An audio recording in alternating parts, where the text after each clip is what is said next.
क्योंकि मधुबन है शीशे का महल, उसे शीश महल कहा जाता है। शीश महल में इतने शीशे लगे हुए हैं, ज्ञान के दर्पण,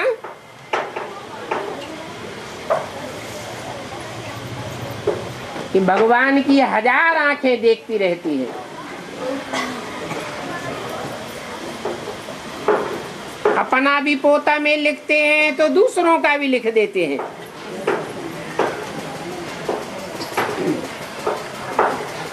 भले छिपाए छिपाए कर पढ़ते रहें। अब बाप ने तो बताया है, तुमको तो अपने ससुर घर जाना है, जहाँ ये छीछी बातें होती ही नहीं। तुमको 2 बाप मिले हैं संगारने के लिए।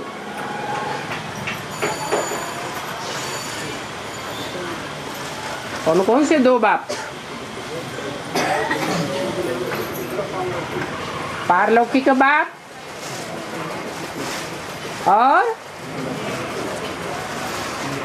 और लौकिक बाप। लौकिक बाप संगारते हैं कि शादी कराए देते हैं?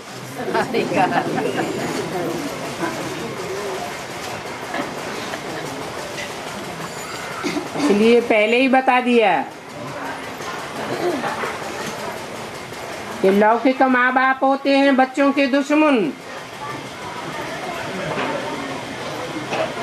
सरेंडर भी कर देते हैं तो मोह के कारण याद करते रहते हैं, खींचते रहते हैं। अब ये दोनों बाप तो आए हैं संगारने के लिए। कौन से दोनों बाप? और दोनों बेहद के बाप हैं।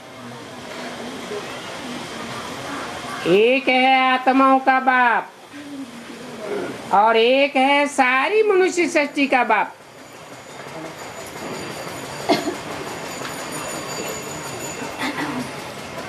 तो जिम्मेवारी आ जाती है।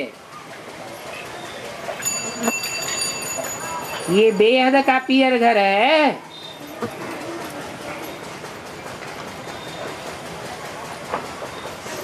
उस पियर घर रावण के राज्य में क्या रखा है?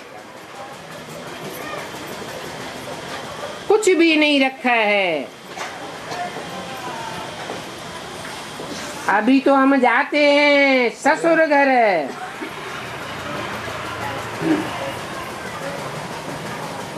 यहाँ तुमको जेवर आदि कुछ भी नहीं पहनने हैं, क्योंकि तुम यहाँ वनवास में बैठे हो।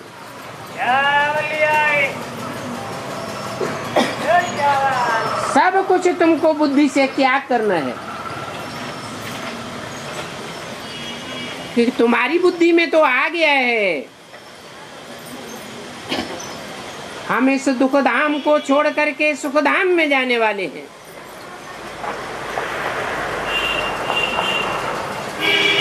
तो फिर इस दुख धाम को क्यों याद करें?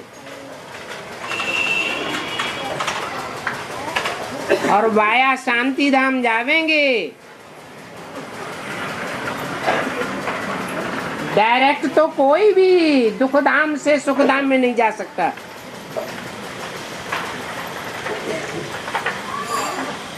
तो बच्चों को शांति धाम भी याद करना है।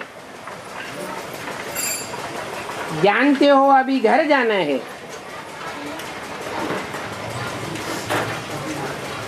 घर को भी याद करो और मुझे अपने बाप को भी याद करो।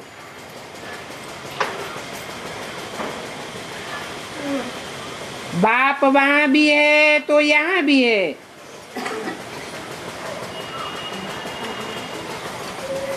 परंतु तुम्हारा घर तो वहां है ना। बाप का घर सो तुम्हारा घर। अपन को आत्मा समझेंगे